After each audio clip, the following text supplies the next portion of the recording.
The Snowtown Murders, The Bank Vault of Death, 1999, Adelaide, South Australia. It began as a quiet, ordinary town in South Australia, Snowtown, a town that hid a darkness so unimaginable it would shock the nation and haunt those who dared to look too closely. Over the course of nearly a decade, a small group of men turned fear into a weapon and murder into a ritual. 12 lives were stolen, friends betrayed, family shattered. Barrels became vaults of horror, storing the remnants of human cruelty. Tonight, you'll witness one of Australia's most disturbing true crime stories, where ideology, manipulation, and brutality collided in a town that seemed normal until it wasn't. We'll walk through the murders, the confessions, the investigations, and the courtroom drama. You'll meet the victims, the killers, and those who dared to uncover the truth. If you believe in the power of awareness, justice, and remembering the victims, hit subscribe now, ring the notification bell, and stay with us to the very end. Because tonight, the vault opens, and you will see what was hidden in Snowtown. Opening shadows, the town that hid a secret. Snowtown, a quiet, weather-beaten town 2 hours north of Adelaide. A place so small, strangers are noticed, and secrets rarely survive.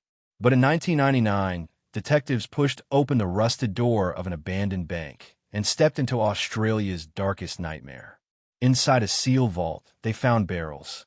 Not money, not drugs, but the remains of 8 people, dissolved, packed, and forgotten beneath the town's silence. This is the story of how ordinary lives vanished, of how a town became a synonym for horror, and how evil wore the face of friendship. Snowtown was never supposed to be a crime scene. It was a community of hardworking families, farmers, and shop owners, people who believed they were safe from the chaos of the cities. The streets were empty by nightfall, the pub closed early, and everyone knew everyone else. But beneath that ordinary calm, something was brewing, a network of fear and control led by a man who believed he was doing society a favor. John Bunting, charming, confident, a self-styled protector of the community, and the most dangerous mind Australia had ever seen. He arrived in Snowtown like any other outsider, moving from Adelaide's northern suburbs after a string of unsolved killings. To locals, he was helpful, mowing lawns, fixing cars, buying drinks at the pub. But to those who got close, there was something else, a glint in his eyes that never matched his smile. Police report later described him as a predator hiding in plain sight. He kept lists of names, people he claimed were filth, liars, or weak. To him, those lists were not words, they were targets. By 1994, Adelaide's northern suburbs were haunted by disappearances. Barry Lane, Clinton Treeseyes, Suzanne Allen. Different lives, different stories, but the same ending, silence. Police chalked them up to runaways. No one realized the monster they were looking for was still moving freely, and soon heading for Snowtown. When Bunting and his followers settled into the tiny town, the residents welcomed them. Snowtown had been declining for years. New faces meant hope, money, maybe change. No one could have imagined that inside the old bank building, a symbol of trust and security, they would soon store death in barrels. The smell would be the first clue. Neighbors complained of rotting meat. When investigators finally opened the vault, they expected spoiled food or waste. Instead, they found a scene so grotesque that some officers never returned to duty. 8 barrels, each containing human remains, each connected by one name, John Bunting. Over the next hour, we'll unpack how this man and his circle of followers transformed trust into terror, and why Snowtown's name will forever echo with the sound of screams no one heard. Before we step deeper into this twisted case, take a moment to subscribe and turn on notifications. It helps us bring justice to forgotten voices and keep telling the stories others fear to touch. Let's shine a light on the dark truths that still haunt our world. Vanished lives, the victims who disappeared. Before the world ever heard the word Snowtown, before police ever opened that bank vault, 8 people quietly vanished across South Australia. They weren't famous. They weren't powerful. They were everyday men and women, forgotten by the system, silenced by circumstance, and preyed upon by someone who knew exactly how to hide his crimes. Let's go back to the beginning. The first to vanish was Clinton Trees, a cheerful, trusting young man from Salisbury North. He disappeared in 1992 after visiting a friend's house. No signs of struggle, no clue left behind, just gone. His body would be found a year later, dumped in a remote paddock. The killer left no fingerprints, but his pattern had just begun. Then came Ray Davies, an older man with a mild intellectual disability. He lived next door to one of John Bunting's closest associates, Mark Hayden. Davies trusted them, even joined their barbecues, laughed with them, shared meals. One day he vanished too. His benefits continued to be collected by someone else. Then Barry Lane, a former police informant and one of the few who suspected Bunting's growing network. Lane had known too much. He disappeared. These disappearances were not random. Each victim was chosen, each one labeled by Bunting as undesirable, perverted, or a problem to society. He used those labels to justify what he called cleansing, but the truth was far more sinister. A serial killer hiding behind moral crusade, building an army of followers willing to torture and kill for him. Police later described the group as a cult of control. Bunting, Wagner, Vlasakis, Hayden, for men bound not by friendship, but fear. Each one complicit, each one manipulated by a man who used hate to dominate minds. As the years went on, missing persons reports kept stacking up. Yet, no one connected them. The victims were transient, poor, marginalized, the kind of people society doesn't notice when they go missing. And Bunting knew that. He targeted those on the edges of society because he knew no one would come looking fast enough. By 1997, the group had killed at least 8 people. Some were strangled. Others were tortured. All were stored like evidence in the same grotesque fashion, in barrels filled with acid, sealed inside a vault that once held people's savings. That's what made the horror of Snowtown so disturbing. It wasn't just murder. It was methodical, planned, systematic.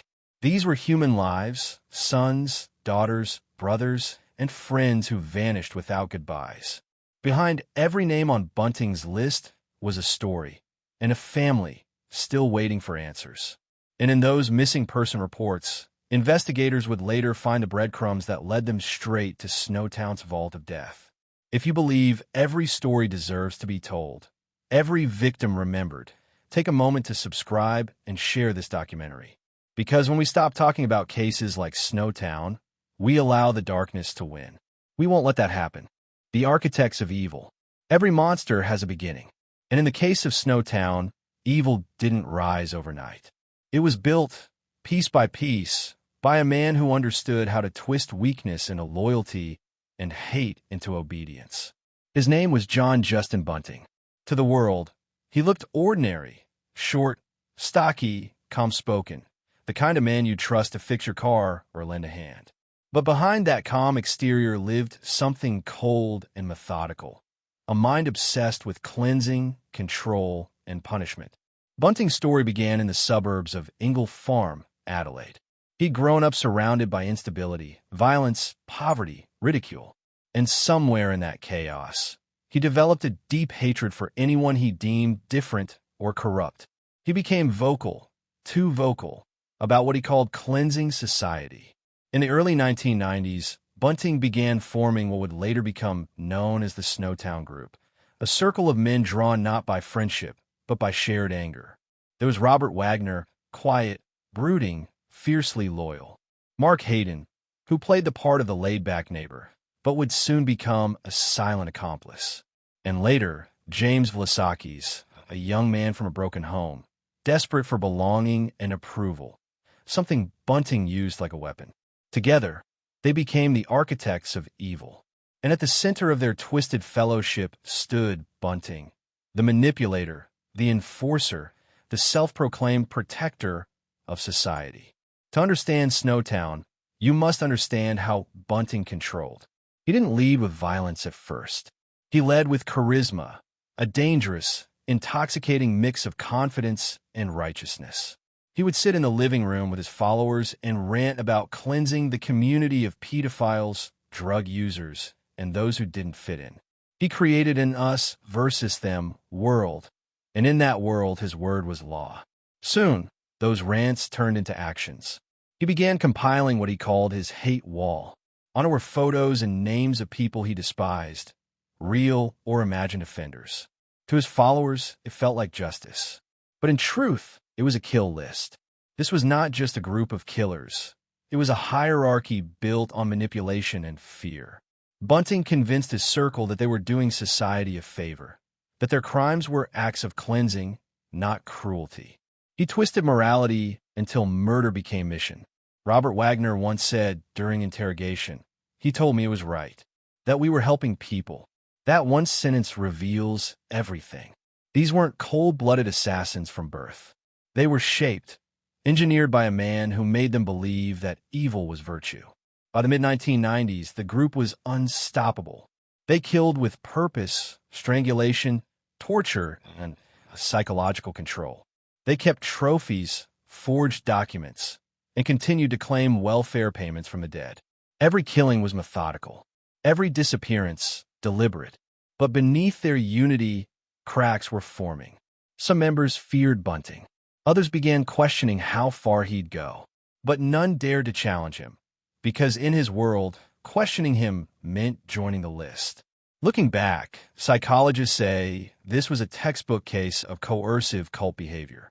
A single manipulative leader using ideology to justify violence. The same mechanism seen in extremist groups and dangerous cults around the world.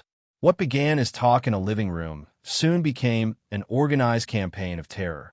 A system so efficient that even the police took years to connect the missing lives. The architects of evil didn't wear masks. They wore the faces of neighbors. They smiled at you in daylight and buried their victims at night. And when the time came to hide their crimes, they chose a place that symbolized safety, a symbol that once stood for trust and savings, the old bank in Snowtown. No one in town asked questions when they rented the building. No one thought it strange that barrels were rolled in and sealed tight. Because in Snowtown, people minded their own business. And that silence became the perfect cover for murder. In the next chapter, we step deeper into the vault. Not just the one made of steel, but the one inside their minds. How did this group hide in plain sight? And why did it take years before the horror beneath Snowtown was finally revealed?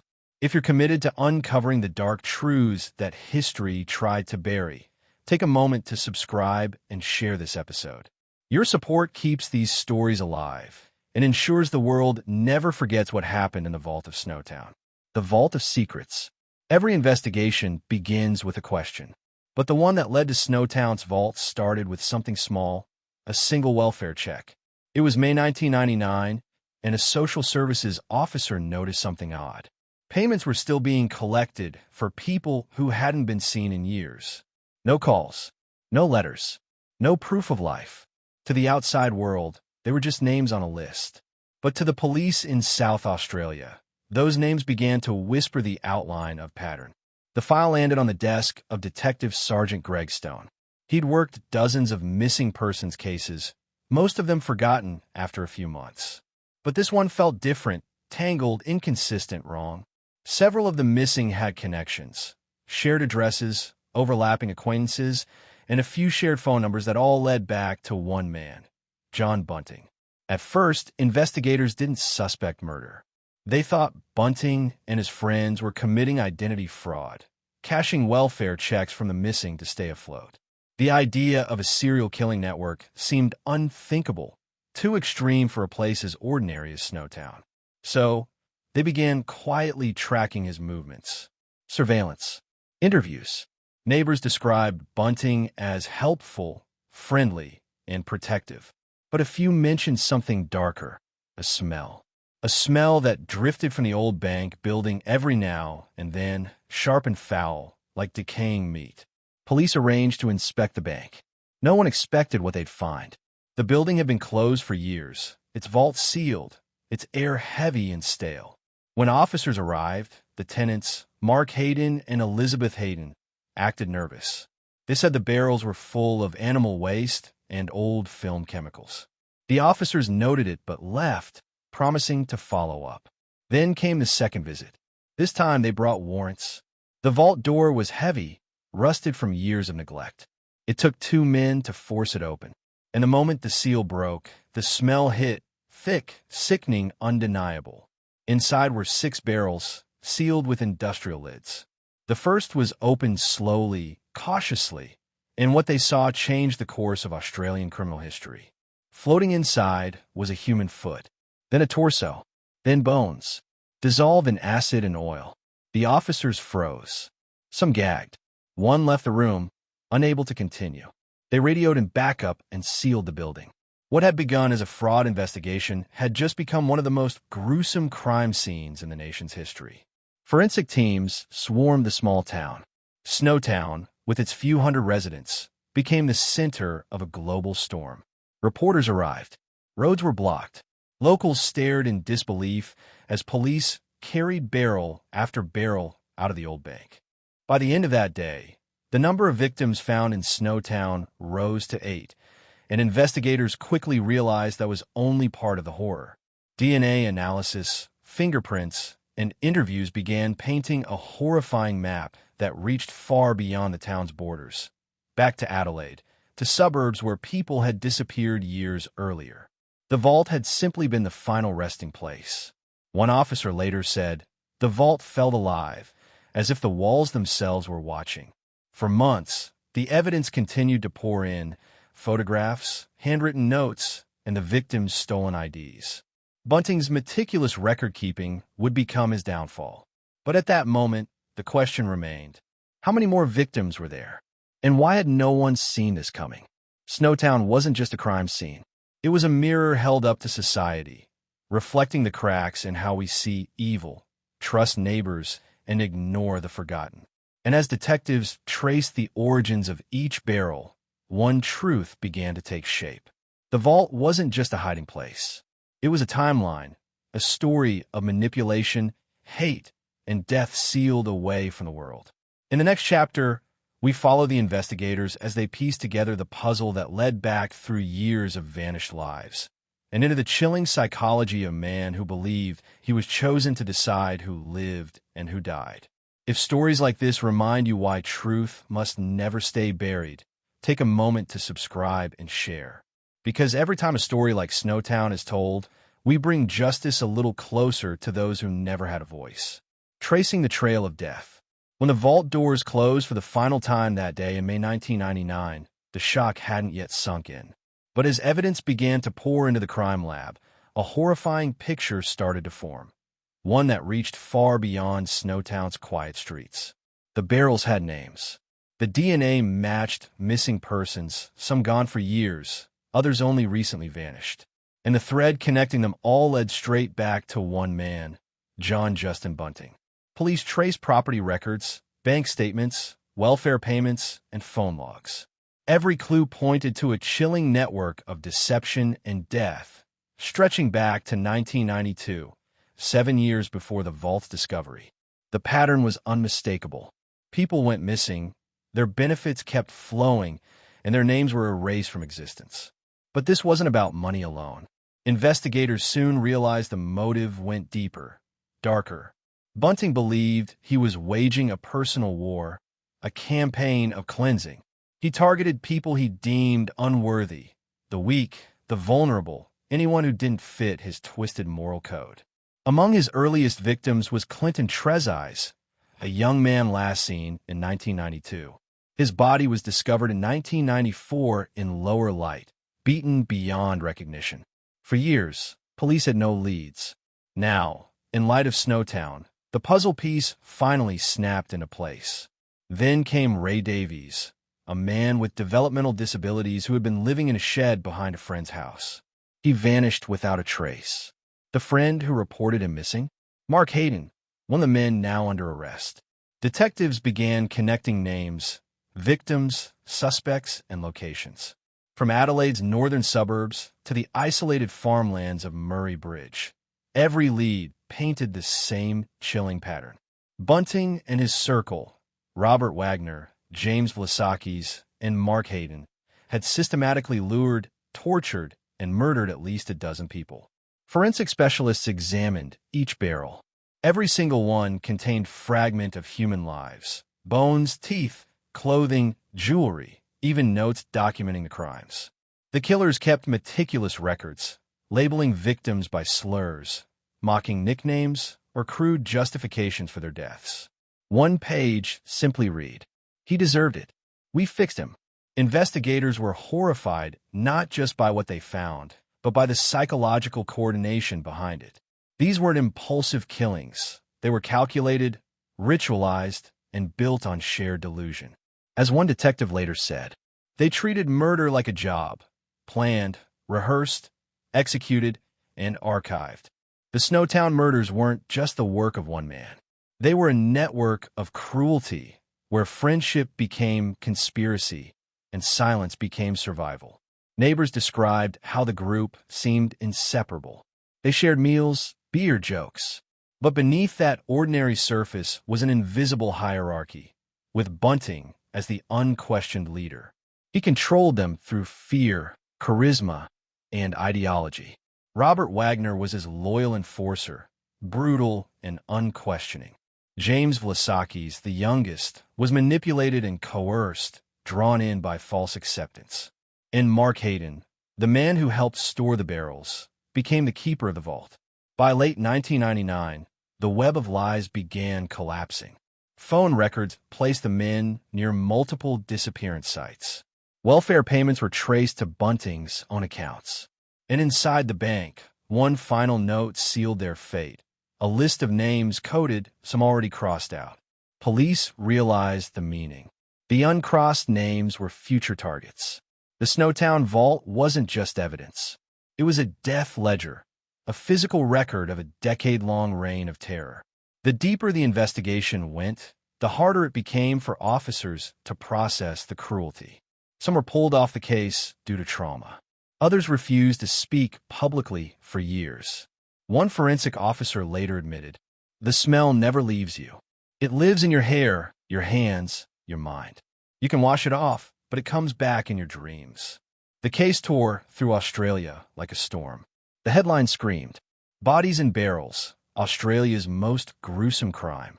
But behind the media frenzy were families finally learning what had happened to their loved ones, after years of silence, fear, and not knowing. Their grief gave the case its moral core. Because in the end, this story isn't just about killers. It's about the forgotten victims, people erased, dehumanized, and left in darkness until the truth forced its way to light. In the next chapter, the walls close in on the killers. We'll step into the interrogation rooms, the confessions, and the chilling words of those who believed they were untouchable, until the truth dragged them into the light. If you believe stories like this must be told, not buried, help us keep uncovering the truth. Like, share, and subscribe so the forgotten are never erased again. The confessions, inside the minds of killers. It began in a windowless room at the Elizabeth Police Station, north of Adelaide. After months of tracking, surveillance, and evidence gathering, detectives finally had them: John Bunting, Robert Wagner, James Vlasakis, and Mark Hayden. But catching them was one thing. Getting them to talk, that was another story. Detectives had seen monsters before, but this was different. This time, they weren't facing chaos, they were facing calm. Bunting entered the room, smiling. He spoke softly, almost friendly, as if the murders were nothing more than a misunderstood hobby. When asked about the barrels, he shrugged. "You'll find what you're looking for," he said, then leaned back, grinning, as if daring them to look deeper. Across the hall, Robert Wagner was colder. He sat silently, his eyes fixed on the wall. When officers mentioned the victims' names, he didn't flinch. He only said, "They were already dead to me." It was James Vlasakis, the youngest of the group, just 20 years old, who finally cracked. After hours of questioning, something in his demeanor shifted. The bravado faded. He looked at the detectives and said quietly, "I'll tell you what happened, but you won't sleep after this." What followed was a confession so detailed, so disturbing, that seasoned investigators had to take turns leaving the room. Vlasakis recounted each murder, where they happened, how they happened, and how the group justified every act. He described how Bunting had turned murder into ideology, a crusade against those he called filth. He labeled his victims pedophiles, homosexuals, addicts, or anyone who lived differently. But the truth was far more twisted. Many of the victims were simply acquaintances, friends, or vulnerable people the killers could manipulate. According to Vlasakis, the killings were ritualistic. The group recorded audio during torture, forcing victims to reveal their banking information, passwords, and even confess to fabricated sins, while Bunting and Wagner mocked them. Then, when it was over, they would laugh. Vlasakis said, "It was like they thought they were cleaning the world." The detectives sat stunned. Every word added another layer to the horror. Each story aligned with the physical evidence, the DNA, the missing person reports, the bank withdrawals. Detective Steve McCoy, one of the lead investigators, later said, "It was evil masked as morality. They believed they were righteous, that they had the right to decide who lived or died." Bunting, when confronted with Vlasakis' testimony, showed no remorse. He smirked, saying, "People like him talk because they're weak. I don't talk. I act." When police asked about the barrels, Wagner interjected, his first real emotion during questioning. He said, "I helped because I wanted it done right. No one should rot in open air." As the interviews continued, the full horror emerged. 12 victims, spanning almost a decade, each lured into a trap, often by someone they trusted, each murdered under the guise of justice. Police realized that Snowtown was only the final chapter. The vault was the last resting place for years of hidden crimes. The group had moved bodies across towns, stored them in fridges, buried them in backyards, and finally sealed them in barrels filled with acid. But even after the confessions, one question haunted investigators. Why did no one speak up? Neighbors had noticed strange smells. Friends had heard rumors. Yet, for nearly a decade, no one connected the dots. Perhaps it was fear, or perhaps it was the disbelief that something so monstrous could hide in plain sight. The confessions changed everything. They exposed not just the killer's cruelty, but society's blindness. The facade of ordinary life in Snowtown had concealed unspeakable evil. For the police, this was victory tinged with revulsion. They had the truth, but the truth itself was unbearable. By the end of 2000, prosecutors prepared for one of the longest and most disturbing trials in Australian history. The evidence, the barrels, the tapes, the testimonies was overwhelming. But for the families, justice was only the beginning of closure. The wounds would never fully heal. And as detectives packed up their files for court, one officer reportedly whispered, "We found their secrets. But God help us, they found something dark in all of us, too." In the next chapter, we walk into the courtroom where the nation would confront its darkest mirror, and where the true meaning of Snowtown would finally be revealed. The trial of monsters. After years of terror, manipulation, and murder, justice finally arrived in Adelaide, 2003. The courtroom doors opened not just for the accused, but for a nation grappling with disbelief, horror, and the unfathomable cruelty that had occurred in Snowtown. John Bunting, Robert Wagner, James Vlasakis, and Mark Hayden were led into the courtroom. The sight of them walking past families of the victims, some still holding photographs, some silently weeping, was almost surreal. The trial was expected to be long and grueling, but no one could have anticipated the sheer scale of horror that would be revealed. Over the course of months, prosecutors presented forensic evidence, confessions, welfare fraud records, and photographs of the barrels in the Snowtown bank vault. The most damning testimony came from James Vlasakis, whose cooperation had been pivotal. He detailed every murder, every torture session, and every psychological manipulation orchestrated by Bunting. His words painted the defendants not as human beings, but as architects of terror, cold, methodical, and utterly remorseless.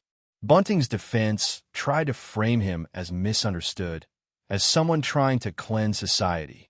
But his meticulous record-keeping, the confessions of accomplices, and the overwhelming physical evidence left little room for doubt. During the trial, The public followed every moment with morbid fascination. Media outlets reported daily updates. Crowds gathered outside the Adelaide courthouse. For Australians, Snowtown was no longer just a quiet town.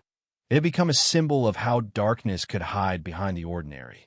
Psychologists testified about the group dynamics that had allowed such atrocities. Bunting had wielded a unique combination of charisma, intimidation, and ideological justification to control his followers. He didn't just kill. He engineered compliance, creating a network where fear and belief made murder appear righteous. Robert Wagner was described as the enforcer, loyal and brutal. James Vlasakis, although young and impressionable, became both participant and reluctant witness. Mark Hayden, responsible for storage and concealment, was deemed complicit in every barrel. The court heard testimony about how victims were lured, tortured, and ultimately placed in barrels filled with acid and oil. Every horrific detail, the deception, the meticulous planning, the psychological manipulation, was presented without filter. Verdict day arrived. Families, detectives, and the nation waited with bated breath. The jury deliberated for days, weighing the mountain of evidence. When a verdict was read, Bunting and Wagner were sentenced to life imprisonment without parole, the gravity of their crimes formally recognized. Vlasakis and Hayden also received long prison sentences, reflecting both their complicity and cooperation. The trial wasn't just a legal proceeding. It was a public reckoning, a confrontation with human evil and its far-reaching consequences. For some families, the verdict brought closure. For others, it only highlighted the depth of loss and the absence of loved ones who could never be returned. Outside the courtroom, the town of Snowtown slowly returned to normal. But the memories, the barrels, the vault, the victims lingered. The story became a cautionary tale. That evil can wear the mask of normalcy, that cruelty can hide in plain sight, and that silence allows darkness to fester. Even after convictions, questions remained. How could a small group inflict such terror without detection? What drives humans to commit evil under the guise of morality? And what can society do to prevent the next Snowtown? In the next chapter, we delve into the aftermath and legacy, the lasting psychological, societal, and cultural impact of the Snowtown murders. If you believe the lessons of Snowtown must never be forgotten, subscribe and share this story. Your awareness ensures that the voices of the victims continue to be heard, long after the vault has closed. Shadows after the verdict. The gavel had fallen. The verdicts were delivered. Bunting, Wagner, Vlasakis, and Hayden were imprisoned. But for Snowtown, Adelaide, and the families of the victims, the story didn't end there. The town itself became a focal point of horror and morbid curiosity. Journalists returned. Tourists came to witness the place where history had recorded one of the darkest chapters in Australia. Some locals were haunted by guilt, wondering if they could have spoken up, if they could have prevented the tragedy. Psychologists began visiting Snowtown, offering counseling to survivors and families. But the emotional scars ran deep. Families mourned lost children, partners, and friends. Friends wrestled with the reality that their neighbors could be monsters. The trial's media coverage opened discussions nationwide about vulnerability, social isolation, and the signs of coercive manipulation. Experts noted that Bunting's ability to control his group was textbook coercive influence, a chilling reminder of how ordinary people can commit extraordinary crimes under manipulation.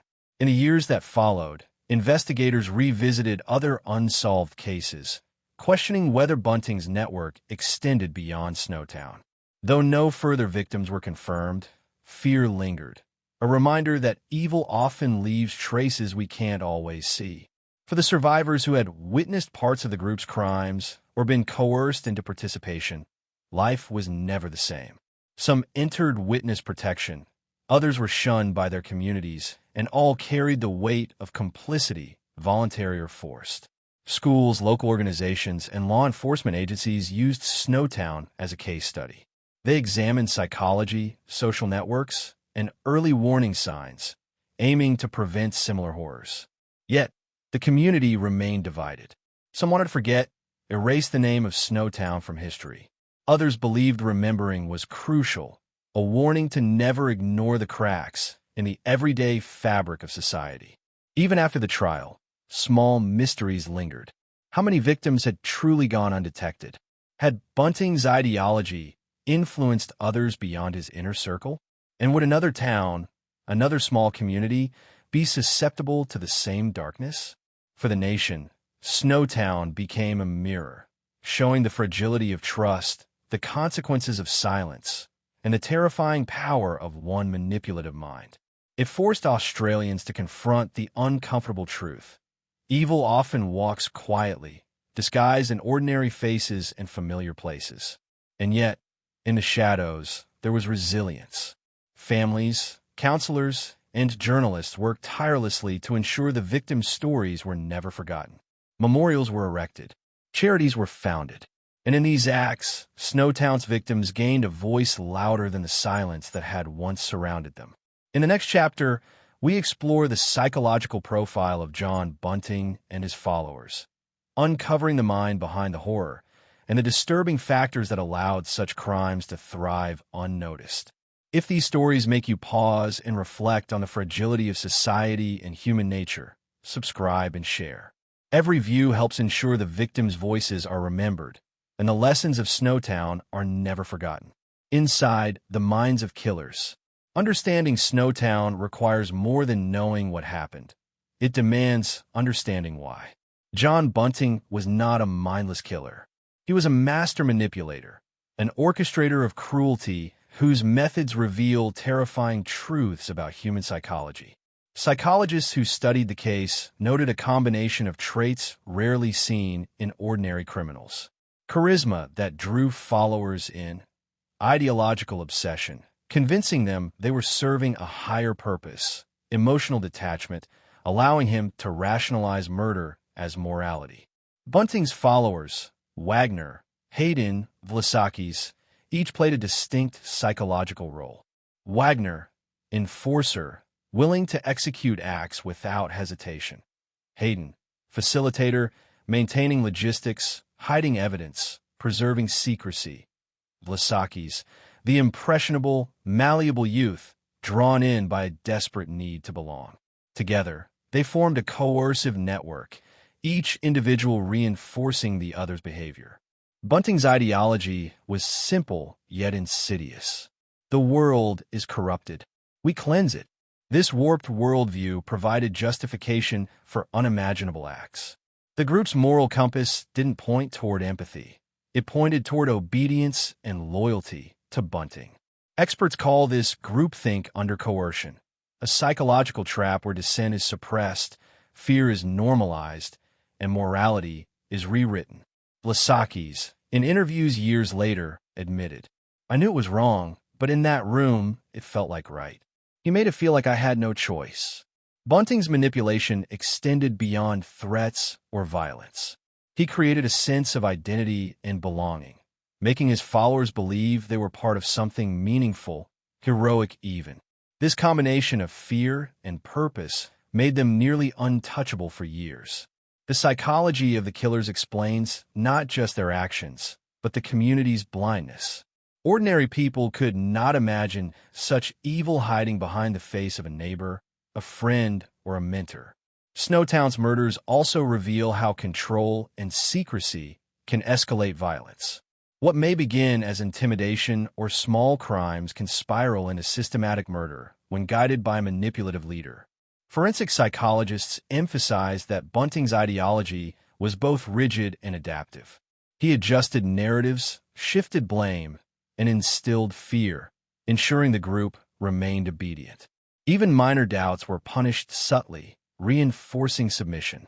This chapter of Snowtown is a stark reminder. Evil does not always wear an obvious mask. Manipulation can turn ordinary people into accomplices. Silence, fear, and ideology can conceal unspeakable crimes for years. In the next chapter, we examine the forensic breakthroughs and investigations that finally uncovered the full extent of Snowtown's horrors, a story of persistence, courage, and the unyielding search for truth. If uncovering the minds behind such crimes intrigues you, hit subscribe and share this episode. Every view supports our mission to shine light on the darkest corners of human history, uncovering the full horror. The discovery of the Snowtown barrels was only the beginning. Inside, forensic teams faced a challenge unlike any they had seen before. Bodies partially dissolved, evidence scattered, and years of meticulous concealment.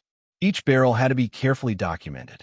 DNA samples were extracted, bones cataloged, and clothing analyzed. Forensic experts worked in shifts, often gagging against the stench of decomposition. It was slow, grueling work, but each detail mattered.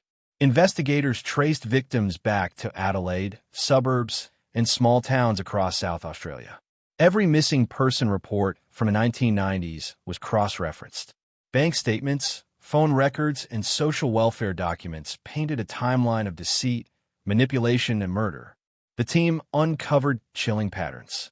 Victims were lured under the guise of friendship or assistance. They were tortured to extract personal information and money. Bodies were methodically dismembered and stored. The forensic findings were harrowing. They proved the killings were not spontaneous. They were systematic, calculated, and coldly rationalized. One particularly gruesome discovery involved improvised acid tanks. Investigators had to wear full protective gear as they documented the remains, ensuring that evidence could survive in court. Even small items, a watch, a ring, a pair of shoes, became critical for identifying victims. As the investigation progressed, detectives found diaries, handwritten notes, and lists linking the murders chronologically. Each entry revealed Bunting's ideology and a network of fear and control he maintained. For the police, these notes were both evidence and insight, a window into the mind of a man who orchestrated unimaginable horror. The forensic revelations also confirmed earlier suspicions. Snowtown was just the final resting place. Victims had disappeared over nearly a decade. The vault was not the start of Bunting's crimes. It was the culmination. Families were finally able to put names to the remains. Closure came slowly, painfully, but it arrived. The meticulous work of the investigators ensured that justice could be pursued, a testament to persistence in the face of unimaginable horror.